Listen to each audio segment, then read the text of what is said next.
Merci, bonjour à toutes et à tous. Je vais parler donc 3 minutes. 1 minute pour vous parler de FITS, cette association. Qu'est-ce que c'est que FITS?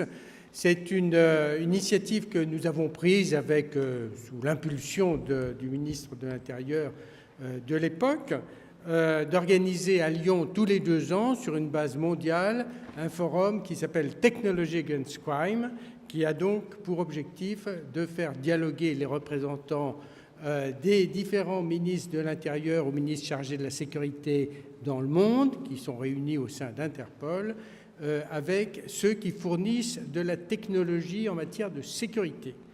Et donc, dans l'intervalle de ces forums, nous organisons tous les ans, et nous en sommes à la 4e édition, une réunion à Washington sur une base bilatérale sur le thème de la cybernétique. Nous avons fait des réunions donc à Casablanca. Nous avons été très honorés de participer et d'avoir été avec Arié et Elnet à l'origine du forum de Tel Aviv, et nous sommes très contents qu'il y ait une seconde édition à Nice. À Nîmes, nous sommes à la seconde édition d'un forum sur le crime environnemental, dont je voudrais vous parler. Et puis à Paris, on a différentes manifestations, initiatives. Deux importantes dernièrement sur l'identité sécurisée, qui est un vrai thème, et l'autre sur l'externalisation en matière de défense, qui est un petit peu à la marge de notre cible. Ça, c'est le premier point.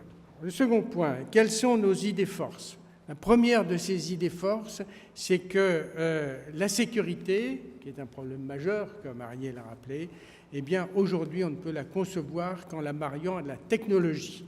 On ne peut pas dire on améliorera la sécurité simplement en multipliant le nombre de fonctionnaires de police. Ça n'a pas de sens.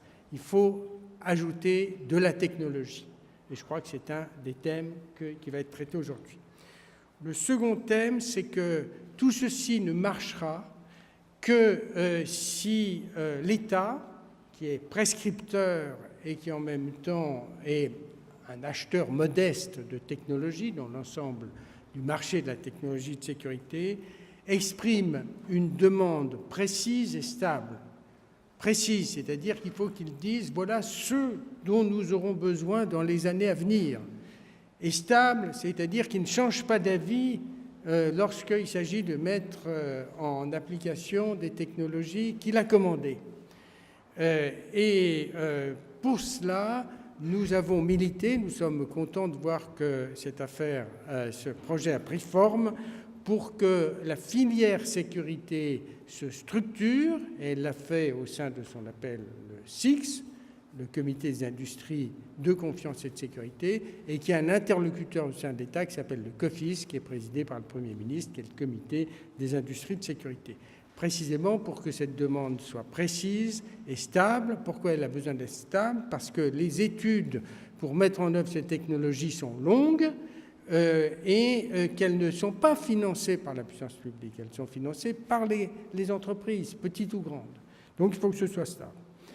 La troisième idée force, c'est que les technologies font surgir des débats de société, très souvent orientés sur l'équilibre liberté, sécurité, ou encore privacy, défense de la vie privée et défense de la sécurité, ou encore liberté publique et sécurité. Et que nous ne devons pas passer à côté de ces débats. Il ne faut pas qu'ils se passent en dehors de nous. Il faut qu'ils se passent à l'intérieur même de nos réflexions, parce que comme ça, on pourra progresser. Et c'est ce que, par exemple, les Américains appellent privacy by design, c'est-à-dire je conçois mes systèmes de protection en ayant intégré les éléments de défense de sécurité des libertés publiques ou de la privacy qui sont nécessaires. Et puis la quatrième idée force, et je vais en terminer là pour tenir dans mes 3 minutes, c'est de dire que nous vivons une époque absolument nouvelle en matière de technologie de sécurité. Si vous regardez l'histoire du ministère de l'Intérieur, vous apercevez que pendant 2 siècles, pratiquement, il n'y a eu que quelques innovations. Par exemple, les empreintes digitales. Par exemple, on a fait entrer les véhicules à moteur dans la police. Ça s'est passé au moment de Clémenceau, les brigades du Tigre. ou encore on a eu des communications modernisées et cryptées. Mais vous comptez les innovations même pas sur les doigts d'une main. Depuis quelques années, il y a de nouveaux entrants. Vous avez des capteurs, comme par exemple les caméras, qui captent les sons, maintenant on capte les odeurs. Vous ne pouvez pas vous désintéresser de la gestion de la circulation, qui se fait de façon tout à fait moderne et qui est imbriquée avec les questions de sécurité. On a la gestion de l'information, des images. On a une meilleure relation avec la population, qu'on peut mieux alerter. Il y a et il va y avoir une relation entre la sécurité des habitations et la sécurité à l'intérieur de la ville. Inévitablement, tout ceci va se marier. Ce n'est pas sans lien avec la gestion de l'énergie, ce n'est pas sans lien avec la gestion de l'identité. Tout ceci fait que nous sommes devant de nouveaux entrants. Et qu'est-ce qui fait la synthèse de tout ça? Et je termine, Arié. Eh bien, c'est la ville. Parce que dans la ville sûre, précisément, c'est là où se combinent toutes ces nouvelles structures. Donc je suis vraiment... vous êtes au cœur d'un problème d'aujourd'hui. Et en plus, vous êtes dans une ville qui est remarquée au niveau mondial comme étant une des toutes premières, comme vous l'avez dit, et ce n'est pas du tout une exagération. Et vous êtes dans une métropole, dans un département, dans une région qui est citée souvent pour les expériences et les innovations qu'on fait en matière de sécurité. Et je suis sûr qu'on pourra en parler ici. Bon travail pendant cette journée.